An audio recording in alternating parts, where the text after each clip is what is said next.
발리카 부인은 본래 이제 이름이 까필라라고 하는 하녀였습니다. 특히 이제 남의 집에 그 꽃동산을 가꾸는 일을 맡았어요. 그래가지고 하루도 이제 역시 아침에 일어나서 이제 점심 도시락을 싸가지고 자기가 소임을 맡은 꽃동산으로 이제 일을 하러 가다가 중간에 수행자가 탁발을 나가는 분을 만났어요. 네.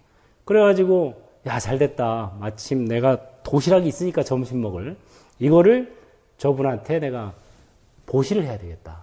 해가지고 자기 점심밥을 고스란히 그 탁발 나가는 스님에게 네. 보시를 합니다. 네. 그러고 이제 동산에 갔는데 가니까 이제 기분이 좋은 거예요. 자기가 이제 아침부터 좋은 일을 했다는 이런 마음가짐을 하면 기분도 좋아지잖아요. 네. 그래서 막 노래를 부르고 있었는데 마침 이제 어떤 한 남자가 그때 이제 피곤한 모습으로 꽃동산에 들어온 거예요. 그래 보니까는 이제 지체가 높은 사람 같기는 한데 누군지는 정확히 모르겠고 어쨌든 굉장히 힘들고 막 땀을 흘리고 이러기 때문에 이제 땀을 씻으라고 물도 갖다 드리고 수건도 갖다 씻겨드리고 네. 심지어는 이렇게 발까지 발까지요. 씻어주면서 아니 누구도 모르는데 발까지 네, 씻겨주고. 상당히 네. 그 엄청난 그 친절을 베풀었던 거죠. 마음에서 우러나가지고. 아. 그러고 이제 자기 옷을 벗어서 거기 누우시라고 쉬시라고 아. 깔개까지 만들어 드렸어요.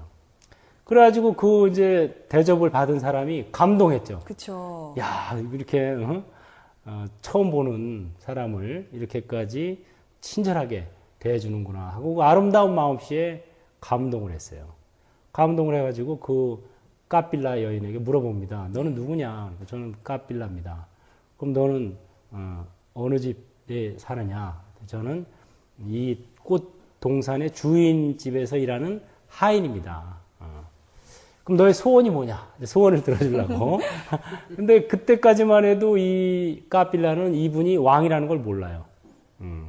왕이 이제 원래 신하들하고 같이 다니잖아요. 네. 같이 다니다가 이제 혼자서 이렇게 사냥하다가 홀로 떨어진 거예요. 아, 꽃동산을 네, 혼자 꽃동산. 그래서 좀 이따 신하들이 온 거예요, 이제. 네.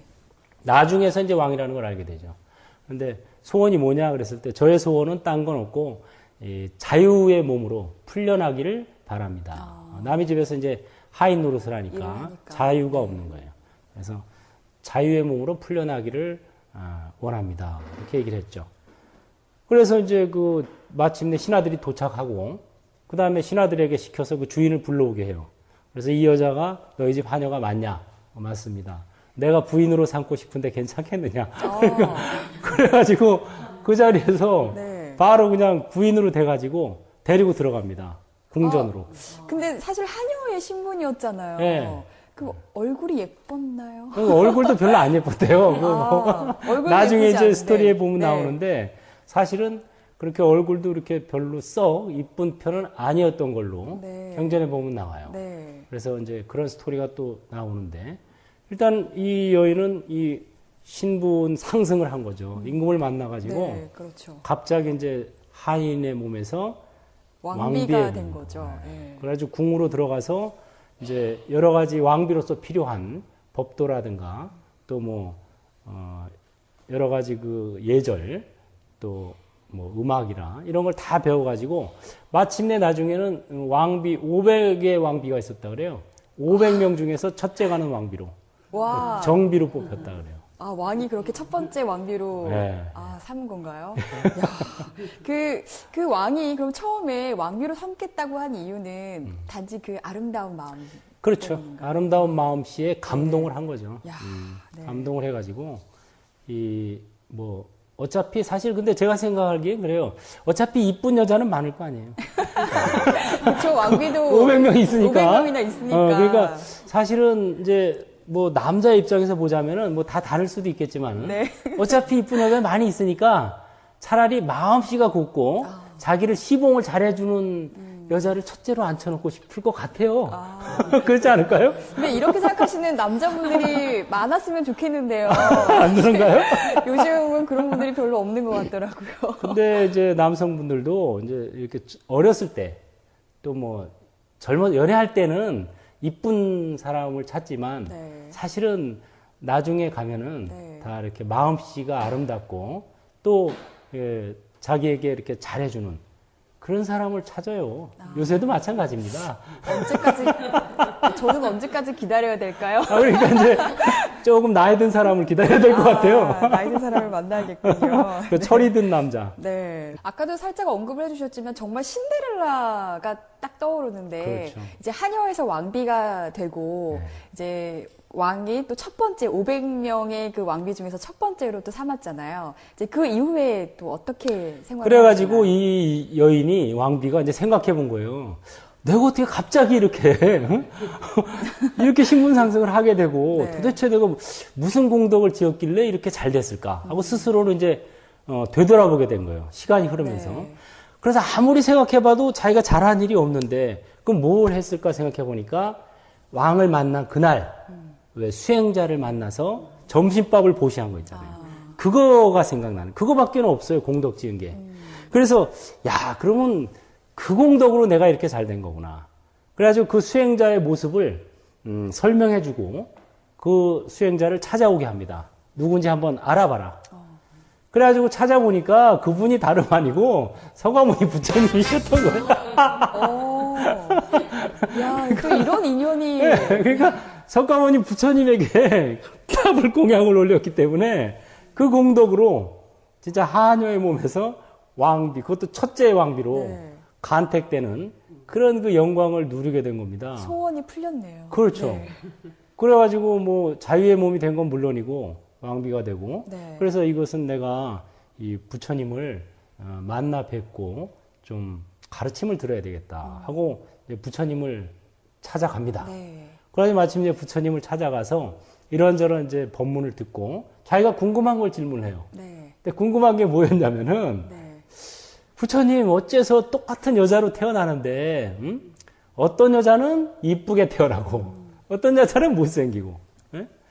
또 어떤 여자는 보면은 아주 그 귀한 몸으로 태어나고 어떤 여자는 천한 집에 태어나고 또 어떤 여자는 아주 부자로 태어나고 어떤 여자는 못 살게 태어납니까? 도대체 그 이유, 네. 원인이 뭡니까? 이걸 물어보게 돼요. 부처님한테. 그러니까 부처님께서 그걸 대답을 해주시면 여러분도 궁금하죠? 어째서 왜 저 여자는 저렇게 이쁜데 나는 왜 이렇게 V라인도 아니고 내지는 저 여자는 저렇게 잘 사는 집에 어렸을 때부터 사는데 나는 그냥 이렇게 평범하게 네. 이런 여러 가지 특히 이제 3대 궁금증을 이제 여쭤봅니다. 그랬을 때 부처님께서 그거에 대한 명확한 답을 내려주세요. 네.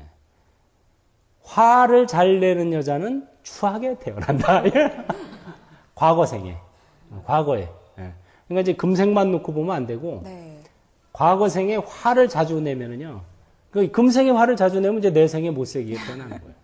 그 전생에 화를 자주 낸 사람은 금생에 못생기게 태어난다.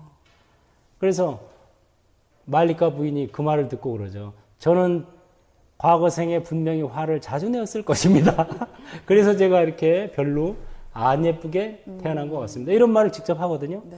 그걸로 보면은 결코 말리카 부인이 예뻤던 얼굴은 아닌 것 같아요. 네. 그 다음에 이제 이 부유하게 태어나는 거. 어떤 사람은 부유하고 어떤 사람은 왜 가난하냐. 그것은 과거에 보시를 많이 한 사람은 부유하게 태어나고 보시를 안 하고 인색했던 사람은 가난하게 태어난다. 이게 인과 법칙이에요. 네. 인과. 그러니까 이 절대 인과지 뭐 다른 게 없습니다. 콩 심은 데 콩 나고 팥 심은 데 팥 나는 거예요. 네. 그 다음에 어떤 사람은 왜 귀한 집안에 귀하게 태어나고 어떤 사람은 천박한 집안에 태어납니까? 했더니 과거 생에 남이 잘 되는 꼴을 못 본 사람, 시기 질투하는 사람 있죠. 남이 잘 되는 걸 시기 질투하는 사람은 천박하게 태어난다. 또 남의 잘 되는 것을 함께 기뻐하는 사람은 귀한 집안에 태어난다. 왜 그랬어요? 남의 잘 되는 것을 시기 질투하고 꼴을 못 보는 것은 스스로 마음을 천박한 데 맞추는 거거든요. 네. 그럼 천박한 과보를 받게 되는 거예요. 그래서 이 부귀 영화를 누리거나 또는 인물이 잘나거나 또는 고귀한 집안에 태어나가 이런 것들이 부처님 작품도 아니고 신의 작품도 아니고 네. 자기 작품이다 이 소리입니다. 아, 자기의 과거의 작품. 그러니까 이제 과거에 이미 그렇게 돼서 지금 받은 건 할 수 없잖아요. 지금 받은 거 고치기는 힘들죠. 그러나 이제 지금부터 어떻게 하느냐에 따라 미래는 바뀔 수 있다는 거죠. 바로 거기에 이제 포인트가 있는 거예요. 네. 그래 그 말을 듣고 이제 말리카 부인이 그 말을 합니다. 부처님, 저는 앞으로 절대 화를 내지 않겠습니다.